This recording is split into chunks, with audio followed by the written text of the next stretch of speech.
Good afternoon and welcome to this edition of Tank Time. We're visiting the pea puffer tank. There's one now. They're settling in quite well.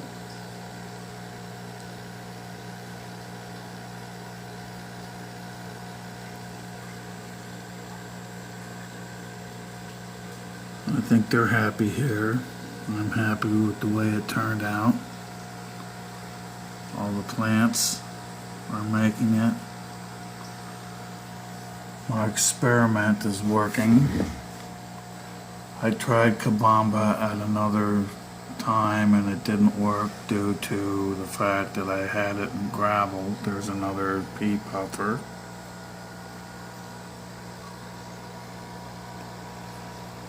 And I don't think it liked the gravel. So I'm trying it in sand and gravel, and it's working.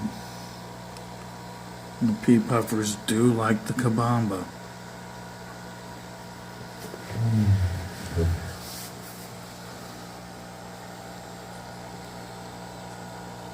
Here's the largest one,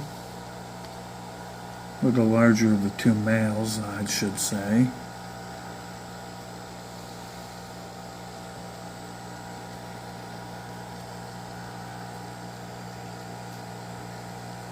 The jungle val is doing quite well, as it always does.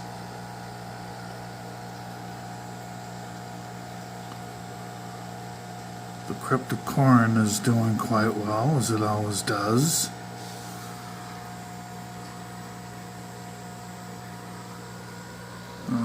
There's the female puffer.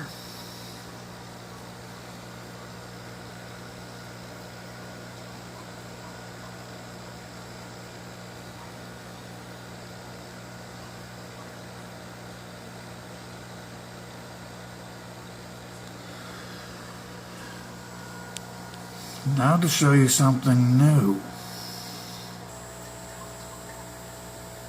Well, I went and did it. I went and found 3 wonderful Gudgeon Gobies. Peacock Gudgeon Gobies. Here's the presumed male. He has no black bars and his anal fin. No yellow in his belly. And his head is a little more blunt. There are 3 of them in here.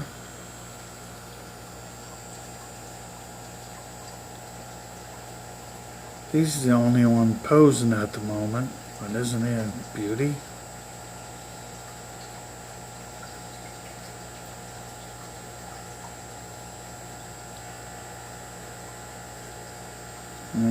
I'm still up in the air whether or not to A, quarantine these guys and add them to the big 65-gallon tank later,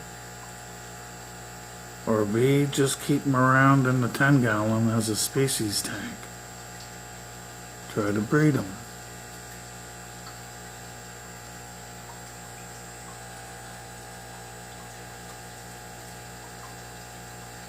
Here's another one in the corner over here behind the broadleaf Sagittaria. And you can see her back there.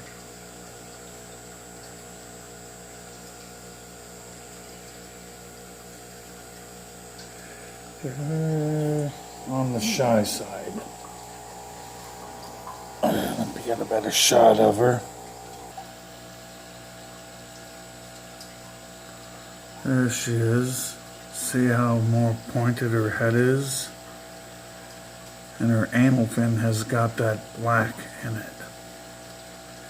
There she goes into the crevice. Never to be seen again.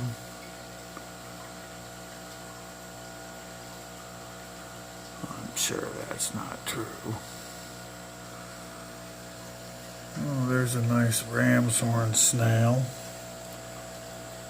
I got a few of those to munch through some of that woolly red algae I got so pervasive in here. Yeah, he's posing pretty.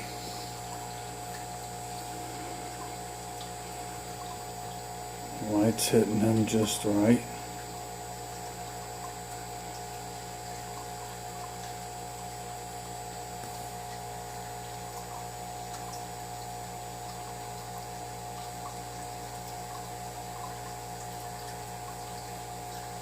This is a cousin to gobies.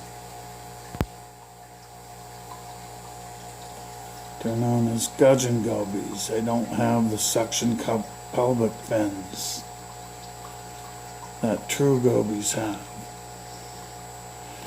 And they're mid-water to bottom fish. They eat a lot of live food as opposed to flakes or pellets. But enough of them have been captive bred that they've learned to accept man-made food. Just poking around to see if there's any others. They hide good. Over here, we have the big 55-gallon brackish. All the mollies and all the swordtails. There's pink going back and forth there. I just put a couple dozen glass or ghost shrimp in there. And he had a ball. And the night goby had himself a ball.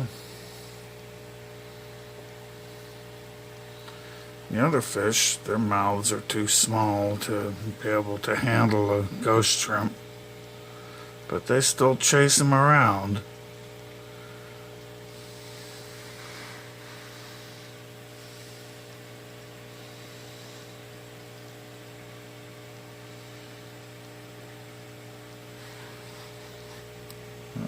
Panda molly. Oop.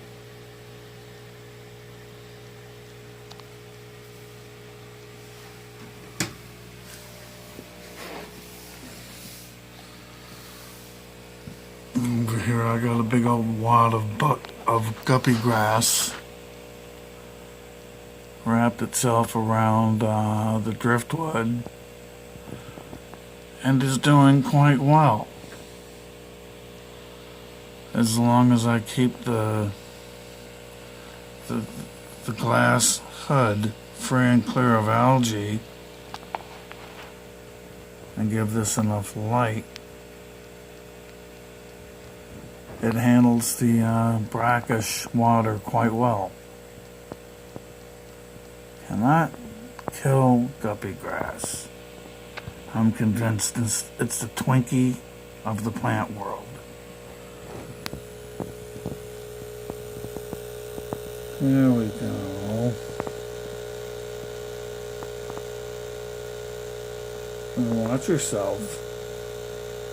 You're on the menu.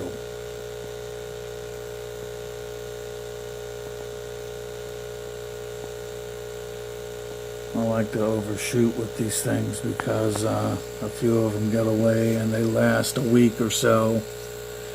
And they provide a lot of habitat enrichment for the fish, and I love the way they make little burrows and little caves under the rocks and peek out.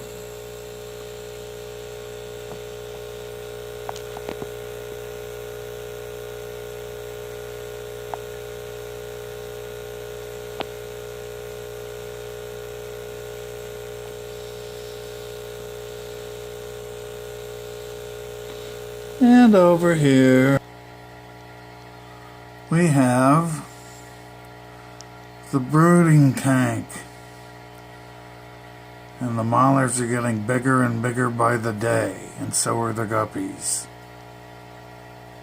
For a little scale, the mollies are about 1.5 centimeters to maybe 2 centimeters, and the guppies are about 1 centimeter.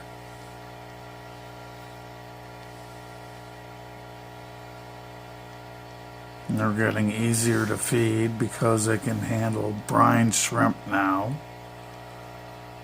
Adult brine shrimp. The little guppies are tough, and they can handle blackworms. Bloodworms I gotta chop a little bit, but they can also handle small daphnia.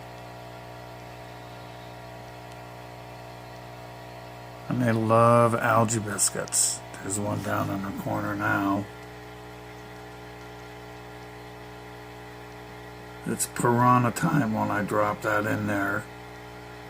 And they eat it till they're all full, and then they just nibble on it till it's gone. There they go, more. Finally, last but not least, the big 65-gallon fresh tank. Not much happening in here. I can't wait to get my water lilies back. There's the base of it. It's died back to just a few little dormant, hardened off leaves. Days are short. I'd shut off the lights at like 4:30 at night. Turn them on early. I get up really early. But they notice the difference and they go dormant. My other plants are looking good. They're fairly evergreen. Some nice Farlawella. Clinging onto the glass. There's the other one.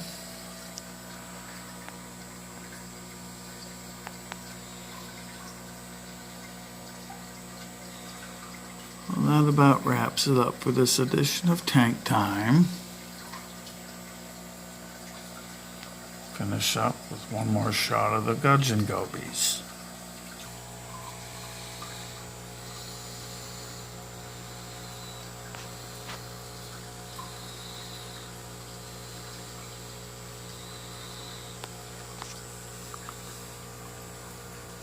Or maybe not.